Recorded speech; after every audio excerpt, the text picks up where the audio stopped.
नमस्कार दोस्तों, मैं हूँ लक्ष्मी और आप सभी को लक्ष्मी की कहानियाँ चैनल पर बहुत बहुत स्वागत है। आज मैं आप सभी को छठी मैया की दुख भरी कथा सुनाने जा रही हूँ। कथा को अंत तक जरूर सुने। कहा जाता है कि छठी मैया की कथा को आधा नहीं सुनना चाहिए, इससे माँ का अपमान होता है। इस कथा को अंत तक जरूर सुने और इस कथा को जितना शेयर कर सके उतना जरूर करें। तो चलिए शुरू करते हैं। बहुत समय पहले की बात है। एक गांव में एक माता पिता रहते थे। उनका एक ही पुत्र था। जिंदगी कष्ट से कट रही थी क्योंकि जहाँ पर वो रहते थे वहाँ पे आमदनी बहुत ही कम थी, जिससे घर का खर्चा बहुत ही मुश्किल से चलता था।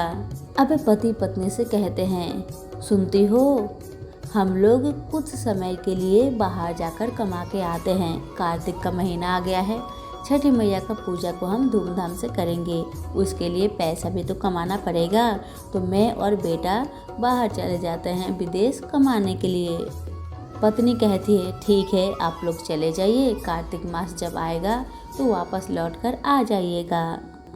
बेटा और पति चले जाते हैं विदेश कमाने के लिए। हर महीना वो लोग घर का खर्चा का पैसा भेजते रहते थे। जब कार्तिक मास आ गया तो पिता बेटा से कहते हैं, जा बेटा, माँ तो घर का काम धाम करने में व्यस्त होगी, अकेले थक जाएगी। जाओ, जाके छठी मैया का जितना भी फल लगता है, सामान लगता है, सारे सामान को तुम खरीद कर माँ को दे देना।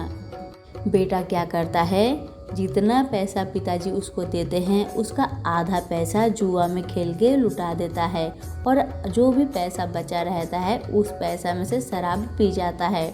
और जो थोड़ा सा पैसा बचता है उसका क्या करता है, सड़ा हुआ फल खरीद के ला देता है। और माँ कहती है, बेटा आम का लकड़ी लेके आना। आम का लकड़ी महंगा होता है, इसलिए वो सस्ता लकड़ी लेके चला आता है। आम का लकड़ी खरीद कर नहीं लाता है। सारे पैसा तो वो जुए में लुटा दिया था और शराब पीकर ख़त्म कर दिया था, तो लाएगा कहाँ से। और जाके सारा सामान अपने माँ को दे देता है। कहता है, माँ लो, आम का लकड़ी है, ये फल है, बढ़िया बढ़िया फल लाया हूँ मैं तुम्हारे छठी मैया के लिए। और अपने माँ से कहता है, माँ मैं फिर विदेश जा रहा हूँ, वहाँ पे जाऊँगा, कुछ आमदनी करूँगा। पापा के सर पे बहुत काम का बोझ है, उनका सहायता करने के लिए मुझे जाना ही होगा। बेटा चला जाता है पिता के पास में। माँ उसी लकड़ी से खरना का खाना बनाती है, रसिया और रोटी बनाती है। वो तो लकड़ी आम का था ही नहीं। और उसी सड़ा हुआ फल से, जो कि अंदर से सड़ा था, ऊपर से देखने में ठीक था। बेटा को पता था सड़ा हुआ फल है, खराब फल है, लेकिन फिर भी बेटा जानबूझ के माँ को दे दिया। माँ तो जानती है सब सही है, फल भी अच्छा है, लकड़ी भी अच्छा है। उसी से प्रसाद बना ली और सारा फल को अच्छा से धो के टोकरी में सजा ली और चल पड़ी छठी मैया के घाट पर। घाट पर जाके अच्छा से नियम पूर्वक छठी मैया का पूजा पाठ करती है, गीत गाती है, कथा सुनती है, कथा लोगों को सुनाती है। फिर भोर में भी घाट पर चली जाती है माँ। जाकर वहाँ पे नियम पूर्वक छठी मैया का पूजा पाठ करती है, सूर्य देवता को अर्घ्य देती है और जितना नियम होता है सारा नियम करके अपने घर को वापस लौट आती है। अब उधर बेटा का हाल हो गया बहुत ही बुरा हाल। बेटा का शरीर जलने लगा, बेटा का सांस रुकने लगा। अब पिता देख के पूरा डर गए, मेरा बेटा को क्या हो गया। अचानक उसने सोचा कि अपनी पत्नी फोन करके बता दे। फिर सोचा नहीं बताना चाहिए, मेरी पत्नी तो 3 दिन से व्रत की है, उपवास है, आज तो पारण का दिन है, अगर फोन कर दूंगा वो पारण भी नहीं करेगी। बस पिता क्या के डर के मारे जल्दी जल्दी बेटे को डॉक्टर के पास ले गए। डॉक्टर ने कहा, ये आपका बेटा नहीं बचेगा। अब पिता ने बेटा को लेकर गाड़ी में बैठाकर चले आए माँ के पास। माँ तभी पारण करने के लिए बैठी ही थी। जैसे ही पहला कर मुंह में लगाने गई, वैसे अपने बेटा को देखती है और सारा खाना पीना फेंक देती है। बेटा को जाके सीने से लगाती है और अपने पति से कहती है, क्या हुआ इसको, ऐसा लग रहा है मेरा बेटा अब नहीं बचेगा, क्या हो गया मेरा बेटा को। पति कहते हैं, पता नहीं, अचानक से जब से तुम्हारे पास प्रसाद फल देकर गया तब से इसका हालत बुरा हाल हो गया है, तब से मैं देख रहा हूँ। अब माँ छठी मैया को हाथ जोड़ के कहती है, हे छठी मैया, मैंने तो सुना था आपका व्रत करने से संतान की आप रक्षा करते हैं, जिसके पुत्र नहीं हैं, जिसके पुत्री नहीं है, सारे मनोकामना को आप पूर्ण करती है। मेरे साथ तो उल्टा ही हो गया।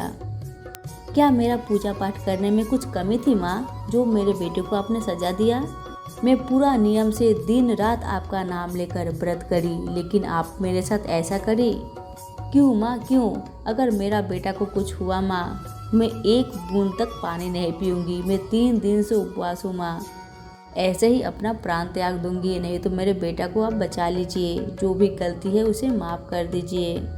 अब वो औरत सुबह से लेके रात हो गई, कुछ भी नहीं खाई। औरत का भी हालत बहुत ख़राब हो गया, क्योंकि 3 दिन से उपवास थी। इधर बेटा अब मरेगा तब मरेगा। अब छठी माई से सहा नहीं गया, वो औरत का दर्द छठी माई से सहा नहीं गया। छठी माई बूढ़ी माई के रूप धारण करके उस औरत के घर में आती है और कहती है, कोई है घर में, 1 लोटा पानी मिलेगा? तब बेचारी दुखियारी औरत आती है 1 गिलास पानी लेके और बूढ़ी माई को पिला देती है। तब बूढ़ी माई पूछती है, क्या हुआ है? ऐसा लग रहा है आपका प्राण अब निकलेगा तब निकलेगा, ऐसा क्या हो गया आपके साथ? तब वो औरत अपनी सारी कहानी बूढ़ी माई को बताती है। छठी माई तो सब जानती ही थी, फिर भी छठी माई उससे कहती है वो क्या कहना चाहती है। तो औरत कहती है, मैंने छठ व्रत किया था, पूरा नियम पूर्वक किया था। आज मेरा बेटा का हाल देखिए, आज मरेगा कल मरेगा, ऐसा हो गया है, तो मैं जी के क्या करूँ? मैं तो अभी तक पारण भी नहीं की हूँ और मुझे जीना भी नहीं है। जब तक छठी मैया मेरा बेटा को ठीक नहीं करेगी, तब तक मैं 1 बूंद तक पानी नहीं पीऊँगी। अब छठी माई जो बूढ़ी माई के रूप में है, उन्होंने डाला में से जितना भी सब्जी था, सारा सब्जी को निकाली, अपने हाथों से बनाई और उसके बेटे को खिलाई। बेटा जैसे ही पहला कौर खाया, बेटा उठकर बैठ गया और कहने लगा, माँ मेरे शरीर में पूरा एनर्जी आ गया, मेरा जितना भी बेचैनी था सारा बेचैनी समाप्त हो गया। ऐसा लगता है मेरे शरीर में बहुत ही ताकत आ गया माँ। अब माँ तो पूरा खुश हो गई। ये बूढ़ी माई का चमत्कार, बूढ़ी माई 1 कौर क्या खाना खिलाती मेरा बेटा को, मेरा बेटा का तो शरीर में प्राण ही आ गया। ये बूढ़ी माई नहीं, मेरे लिए भगवान है, ये छठी माई भेजी है मेरा बेटा का प्राण बचाने के लिए। अब वो औरत वो बूढ़ी माई का गोर पकड़कर रोने लगती है।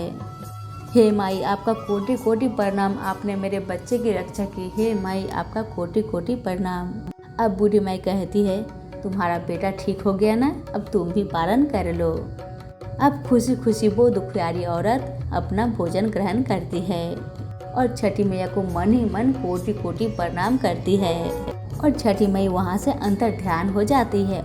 और जब दुखियारी माई को आँख लग जाता है, तब छठी मैया वही बूढ़ी माई के रूप में उसे दर्शन देती है और कहती है, तेरा बेटा आम का लकड़ी के जगह में तुम्हें दूसरा कुछ का लकड़ी दिया था, उसी लकड़ी से तुमने ठेकुआ बनाया था और उसी लकड़ी का बनाया हुआ प्रसाद से मेरा पूजा किया था। साथ में तुमको जितना भी फल दिया था तुम्हारा बेटा, सब सड़ा हुआ फल था। जाकर देखो तुम्हारी टोकरी में सारा फल सड़ गया है। सारा पैसा का तुम्हारा बेटा जुआ खेल के उड़ा दिया और शराब पी के उड़ा दिया, इसीलिए तुम्हारा बेटा का साथ ऐसा हालत हुआ था।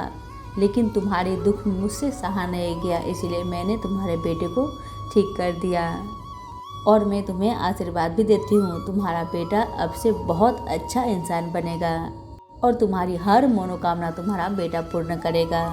और तुम दुनिया भर में कह देना, छठ व्रत के लिए लकड़ी आम का ही आना चाहिए, भला एक ही लकड़ी क्यों ना हो, आम का लकड़ी होना ही चाहिए। आम के लकड़ी से ही छठी माई का प्रसाद बनाया जाता है। वो गरीब दुखियारी औरत और उसका बेटा पति सारे लोग मिलकर दुनिया भर में ढिंडोरा पीट दिए कि छठी मैया का प्रसाद बनाने के लिए आम का लकड़ी का ही इस्तेमाल किया जाना चाहिए। और कहा जाता है तभी से लोग छठी मैया के व्रत में आम की ही लकड़ी से सारा प्रसाद बनाते हैं। हे छठी मैया, जैसे आपने उस दुखियारी औरत के दुख दूर करी, ऐसे हर कोई का दुख को दूर करे। जो भी हमारी ये कथा सुन रहा है उनका भी दुख को दूर करे। और मैं जो आपकी कथा दुनिया भर को सुना रही हूँ, मुझ में भी अपना कृपा बरसाए। जय हो छठी मैया की। हमारी कथा यहीं पे समाप्त होती है। आप सभी का बहुत बहुत धन्यवाद।